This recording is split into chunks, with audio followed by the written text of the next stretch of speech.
Hey, so I'm tired after the last time of doing some work. So it's really taking all my strength to get up here and do some more stuff. So uh, we're gonna clean up this bed number one, two, three.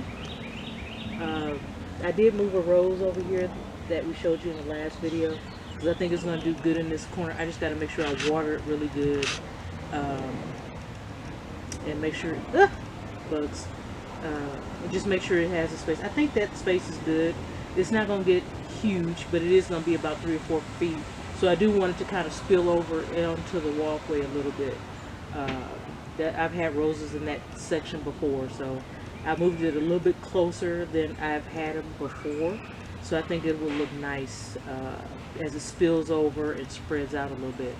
And so right now I just have some daylilies and things like that, just a few. I don't think, like I said before, I don't think the daylilies are going to do good right here because this area gets the most sun. This corner right here gets a lot of sun, so I think I'm going to dig up, besides clean up all the weeds and stuff, I think I'm going to just dig up 1 or 2 of those daylilies, but I'm not sure. I'm tired right now, so I don't know if that's going to happen. Uh, and then put some of this paper down because this area gets really bad for getting grass and weeds, as you can see. So I think once I dig that up and put the paper down, I'll be much happier with this area. I never did it before because I already had so many plants that it just choked out the weeds. But now that I'm kind of starting over, and this is a garden in progress, that I'm learning some different things about the garden and what I want to do. So I think that's what I'm gonna do. And I'll weed a little bit over in that bed because I'm starting to get some of that creeping vine weeds that I hate. That stuff just grows like, it's very proliferate in there. Okay. So that's what I'm doing, and then I'm debating about moving that hibiscus. I think I'm gonna have to water it too much. Maybe I'll switch spots with it. I'm not sure yet, but I think I'll leave it there for right now. But yeah, that's all we're doing is cleaning up, and I'm gonna finally deadhead that rose. So come over here. Let's at least show the people. And you can step in the seat. Okay. So I know for some of you this will be painful, but this is okay for me. So remember I said when we did here, we did hit above a 5 leaf or 7 leaf, whatever you want to do. And so I could technically do it right here and deadhead that off, so that it'd be longer, because this is a vining rose, but I don't care. And you know, it's just a vine. It's gonna be healthy. It's gonna be fine. I have a nice little bud coming right there. So I'm just gonna clip it at a 45-degree angle.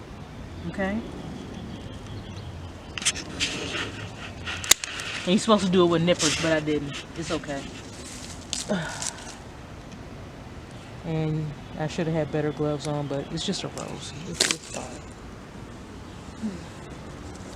And so I clean out all of this, and then, oh, okay. I gotta clean that up. And so now a bud is gonna come out, and it's gonna go just like this, straight out from here and come out like this. And then I'll come over here and I'll do the same thing above a 5 leaf, a nice healthy one, 45-degree angle. And I just keep doing that. I like to go a little bit further because I really want this to be kind of bushy. I don't want it to be just vining everywhere. Okay. That's a nice healthy. So I could do it right here, but I'm gonna go down a little bit more. There, nice 45-degree angle.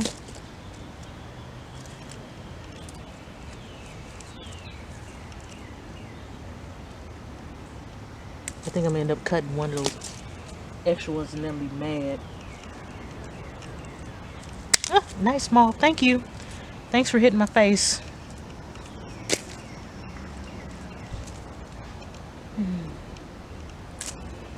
Now, for those of you who have knockout roses, you don't have to do this. You don't have to do the 45-degree angle. I'm just digging in here to dig this out. So, oh good, I got the root. Oh, so if you have a knockout rose, you don't have to cut at a 45-degree angle. You can come in with some shears and just hack it and shape it up the way you want to. But for traditional roses, you need to nip them just this way, okay? So just make sure that you do that. And you can do it with scissors. It's best that you do it with nippers. I had some somewhere. Okay, let me go get them and I'll show you.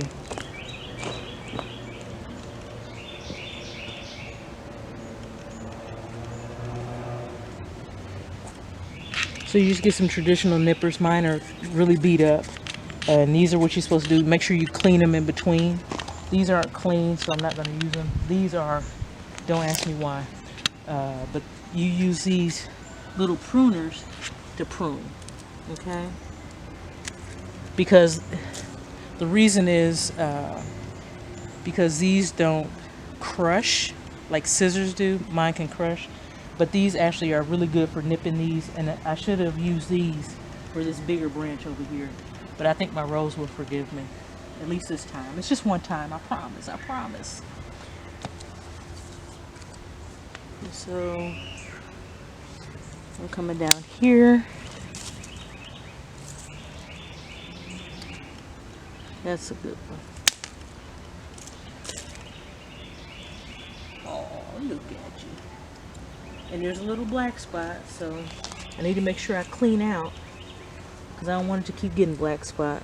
Usually, if you know anything about roses, this thing is a monster. Okay, if you know anything about roses, usually the really thicker leaves, especially ones that have a lot more thorns on them. I think those are rugosa, rugosa, rugosa roses are really good. They have thick, heavy, glossy leaves, and they don't really get that much disease. At least the ones that I used to grow. And this one doesn't really get that much, but this has a little black spot. And so I need to really clean this out and get some of this crowding, because it's kind of crowded up in here with cross branches and stuff. So I need to clean that up. And then once I do that, then that'll go away, and stop watering at night.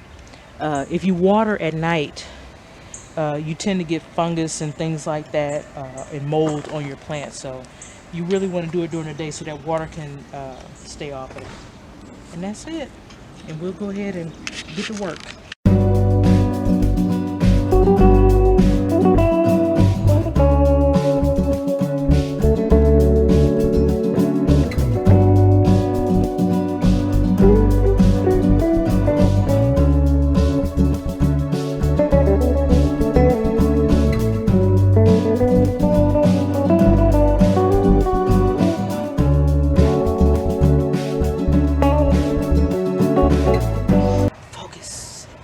I'm getting this, so you better.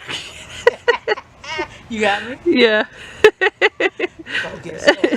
So, I'm tired, but this bed, I think I'm gonna have to take my bags, and instead of being able to lay down a nice thick bag, I'm gonna have to cut these and go around each plant, because I have so many plants in here, and then I got to put so many more in here, especially in the space back there by the weeping redbud. So that's gonna be it for this. I'm not sure what we're gonna do next time, because I've already got some plants in the ground, but it's gonna be just a whole bunch of maintenance, just trying to keep up with everything that's here, because I have so much to keep up with. And so I think by putting all the paper down for these beds, that's going to help a lot with maintenance. And so the front bed is a bed that I have not done. Hi, Coda Bear.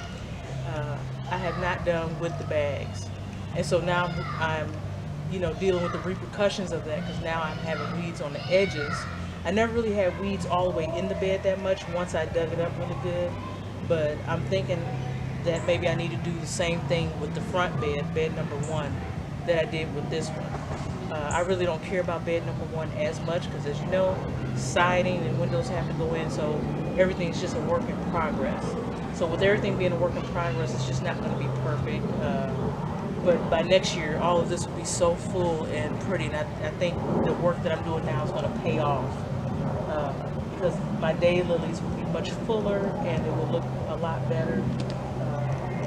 And I think with me putting the paper down, it's going to help so much. And I think I need to do that with this bed and get this paper down. So that's what I'm going to be doing over the next week or two before I go back to work. Like I said, I'm semi-retired, so I'm semi-working. So that PRN is taking 2 days out of my week. So that's 2 days that I don't have in the yard. So I have to get done as much as I can.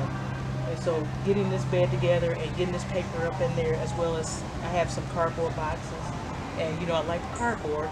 If you don't know, now you know. So that's what's going to be happening over the next couple of videos. Just a lot of maintenance, because really during the summer there's not much you can do except maintain, being water savvy and things like that. And so probably the very next video will be going over July tasks, which are not that many, because there's not too much you can do in July and August, because it's just so flipping hot, and that's everywhere. So until then, I'll see you guys then. Bye bye.